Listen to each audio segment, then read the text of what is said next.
Hello everyone, welcome back to my channel. So ఈ రోజు నేను ఇంకొక వీడియోతో మేము ముందుకు వచ్చేసాను. మీరు కానీ నా ఛానల్ని కొత్తగా చూస్తున్నట్టయితే నా పేరు సోనీ, నేను యూపీఎస్సీకి ప్రిపేర్ అవుతున్నాను. సో ఈ ఛానల్లో మొత్తం యూపీఎస్సీ ప్రిపరేషన్కి సంబంధించిన వ్లాగ్స్ అనేవి నేను చేస్తూ ఉంటాను. సో మర్చిపోకుండా నా ఛానల్ని సబ్స్క్రైబ్ చేసుకోండి. సో వితౌట్ ఎనీ లేట్ ఇంకా వీడియోలోకి అయితే వెళ్ళిపోదాము. మీరు ఇక్కడ చూస్తున్నట్టుగానే నేను నా టేబుల్ మేకోవర్ అయితే చేస్తున్నానండి.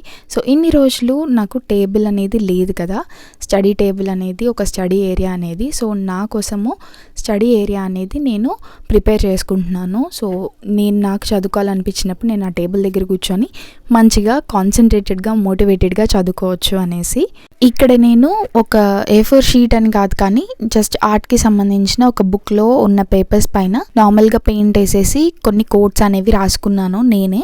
సో నా దగ్గర అక్రిలిక్ పెయింట్స్ ఉంటే వాటితో రాసుకున్నాను అనమాట. సో నా దగ్గర ఒకటే బ్రష్ ఉంది, దాన్నే నేను మొత్తానికి యూజ్ చేసుకున్నాను. సో ఇలా నేను ఇండియన్ మ్యాప్ అండ్ ఇంకా కోడ్స్ నేను రాసుకున్నవి, సిలబస్ ఇవన్నీ స్టిక్ చేసుకున్నాను అనమాట. సో వీటి వల్ల ఏమవుతుందంటే చాలా మోటివేటెడ్గా ఉంటుంది. మోటివేషన్ ఇన్ ద సెన్స్ అంటే ఎంటీ ఫీల్ అనేది ఉండదు అనమాట. నేను ఒక ఎగ్జామ్కి ప్రిపేర్ అవుతున్నాను, సో నేను ఇట్లా ప్రిపేర్ అవుతున్నాను కాబట్టి నేను ఇంకా కాన్సన్ట్రేటెడ్గా చదవాలి అనే మోటివేషన్ అనేది వస్తుందన్నమాట. ఆ రీజన్తో నేను ఇలా స్టిక్ చేసుకున్నాను వాల్ పైన. సో నేను ఇక్కడ క్లియర్గా మీకు చూపిస్తాను ఏమేమి నేను ఇట్లా ఈ టేబుల్లో అరేంజ్ చేసుకున్నానని.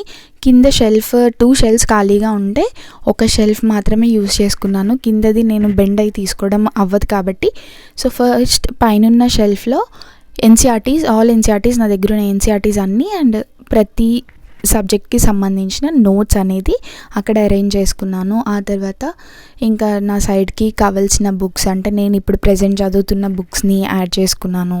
తర్వాత డస్ట్బిన్, ఆ మినీ డస్ట్బిన్ నేను ఢిల్లీలో పర్చేస్ చేశాను. సో అక్కడిది ఆ మినీ డస్ట్బిన్ అనేది పెట్టాను అనమాట. సో ఇంకా ల్యాప్టాప్ అనేది కంపల్సరీ కాబట్టి టేబుల్ పైన ఎప్పుడు ఉంటుంది ల్యాప్టాప్ అనేది. సో ల్యాప్టాప్ కావాల్సినప్పుడు యూజ్ చేసుకోవడానికి కరెంట్ అఫైర్స్, న్యూస్ పేపర్కి, వీటన్నిటికీ. ఆ తర్వాత ఇంకా నేను యాజ్ యూజువల్గానే నా దగ్గర ఉన్న కొన్ని స్టాండర్డ్ బుక్స్, అంటే అన్నీ పెట్టలేదు, కొన్ని మాత్రమే, క్లమ్జీగా ఉంచాలనుకోలేదు టేబుల్ని. ఎందుకంటే ఎక్కువ బుక్స్ ఉంటే కూడా ఇన్ని చదవాలా అనే ఫీలింగ్ వస్తుంది కాబట్టి నేను మంచిగా అరేంజ్ చేసుకున్నాను. జస్ట్ నా దగ్గర కొన్ని స్టాండర్డ్ బుక్స్తోనే నేను ఆ టేబుల్ అనేది అరేంజ్ చేసుకున్నాను. మిగతావన్నీ నేను పైనే ఉంచేసాను, నేను క్లమ్జీ చేయదలుచుకోలేదు. ఆ తర్వాత వాల్ పైన world physical, political, India physical, political ఇవి స్టిక్ చేసుకుందాం అనుకున్నాను, కానీ ఇక్కడ స్పేస్ లేదనమాట. సో అందుకని ఓన్లీ ఇండియా మ్యాపే నేను స్టిక్ చేసుకున్నాను. సో ఇలా స్టిక్ చేసుకుంటే ఏమవుతుంది అంటే మనం ఏదైనా సర్టెన్ టాపిక్ మ్యాప్కి సంబంధించి చదువుతున్నప్పుడు యూజ్ అవుతుంది అనమాట మనం చూసుకోవడానికి. సో ఇలా నా టేబుల్ అయితే అరేంజ్ అయిపోయింది అండ్ నేను తెలంగాణ మ్యాప్ కూడా స్టిక్ చేశాను అనమాట వాల్ పైన, చాలా యూజ్ అవుతుంది. సో ఇలా నా టేబుల్ అయితే ప్రిపేర్ అయిపోయింది. ఒక వాచ్ అండ్ ఒక పెన్ స్టాండ్ అనేది కూడా పెట్టుకున్నాను అనమాట. సో ఇలా స్పేషియస్గా ఉంచుకొని అలాగే క్లమ్జీ కాకుండా నీట్గా అరేంజ్ చేసుకొని పెట్టుకున్నాను. అండ్ ఆల్సో ల్యాంప్ కూడా నేను పర్చేస్ చేశాను. చాలామంది ల్యాంప్ లింక్ అనేది అడిగారనమాట. సో ఆ ల్యాంప్కి సంబంధించిన లింక్ నేను డిస్క్రిప్షన్లో ఇస్తాను, మీకు ఎవరికైనా కావాలంటే డిస్క్రిప్షన్లో లింక్ ఇస్తాను కదా, దాన్ని చెక్అవుట్ చేయండి. ఆ తర్వాత నేను నెక్స్ట్ డే అనమాట, సో ఆ రోజు ఇంకా ఏం చదవలేకపోయాను, అది సెట్ చేసుకొని ఇంకా నేను అలసిపోయాను అనమాట. ఈవినింగ్ టైంలో పాలిటీ అండ్ న్యూస్ పేపర్ చదివినప్పటికీ దాన్ని షూట్ చేయలేకపోయాను. సో ఇలా నెక్స్ట్ డే ఎర్లీ మార్నింగ్ నేను 4:30కి లేచాను. పైకి నేను చదవడం స్టార్ట్ చేశాను అనమాట. సో చదువుతున్నప్పుడు నాకు ఒక కొత్త ఫీలింగ్ వచ్చింది, నాకు టేబుల్ ఉంది అనేది. ఇది నాకు ఎప్పటి నుంచో ఉండేదన్నమాట, నాకు ఒక టేబుల్ ఉండాలి అని. ఢిల్లీలో ఉన్నప్పుడు ఉండేది, సో నాకు ఇంట్లో కూడా ఉండాలి అని ఒక ఫీలింగ్. సో అది నేను ఇప్పుడు మంచిగా చేసుకున్నాను, అంటే టేబుల్ నా కోసం నేను ప్రిపేర్ చేసుకున్నాను. సో ఇలా అయితే నా టేబుల్ ప్రిపరేషన్ అయిపోయింది అండ్ ఎర్లీ మార్నింగ్ కూడా నా స్లాట్ అనేది కంప్లీట్ చేసుకున్నాను అనమాట. ఇయర్ ఎండింగ్ వచ్చేసిందండి, 2023 ఎలా అయిపోయిందో కూడా తెలియదు, 2024లోకి వెళ్ళిపోతున్నాము. సో ఇంతవరకు సిలబస్ అనేది ఎవరిది కంప్లీట్ అయి ఉండదు మోస్ట్లీ, ఎందుకంటే యూపీఎస్సీ అనేది సిలబస్ ఎప్పటికీ కంప్లీట్ అవ్వదు.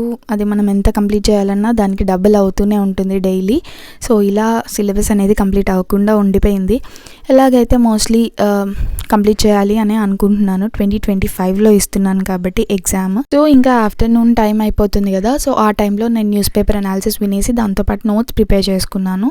సెకండ్ స్లాట్ కంప్లీట్ చేసుకొని ఇంకా ఈవినింగ్ కొంచెం సేపు నాప్ తీసుకొని, ఎర్లీ మార్నింగ్ లేస్తున్నాను కాబట్టి ఈ టైంలో నాప్ అనేది ఇంపార్టెంట్. సో ఆ తర్వాత నేను ఈవినింగ్ ఇంకా మోడర్న్ హిస్టరీ చదవడం స్టార్ట్ చేశాను. సో మోడర్న్ హిస్టరీ ఇప్పుడే స్టార్ట్ చేశాను, అంటే ఆల్రెడీ చాలా రివిజన్స్ చేశాను, కానీ ఇప్పుడు మళ్ళీ నేను నోట్స్తో స్టార్ట్ చేశాను అనమాట నోట్స్ ప్రిపరేషన్ని. నోట్స్ మేకింగ్ అనేది యూపీఎస్సీ ప్రిపరేషన్లో చాలా ఇంపార్టెంట్ కాబట్టి నేను ఇంతకుముందు చేసుకున్నది నాకు నచ్చక నేను మళ్ళీ నోట్స్ ప్రిపరేషన్ అనేది స్టార్ట్ చేశాను. సో అలా నా నోట్స్ అనేది నేను ప్రిపేర్ చేసుకుంటూ చదువుతున్నాను అనమాట. ఎవ్రీ సబ్జెక్ట్, అన్ని సబ్జెక్ట్స్కి సంబంధించింది. సో ఇలా నా డే అయితే కంప్లీట్ అయిపోయిందండి. సో నేను లిమిటెడ్గానే చదువుతున్నాను, ఎక్కువ బర్డెన్ నా మీద పెట్టుకోదలుచుకోలేదు because of the health issues. So ఇంకా ఈ వ్లాగ్ ఇంతే, మీ అందరికీ హెల్ప్ అయింది అని అనుకుంటున్నాను. సో థ్యాంక్ యూ అండి, thank you for watching, bye.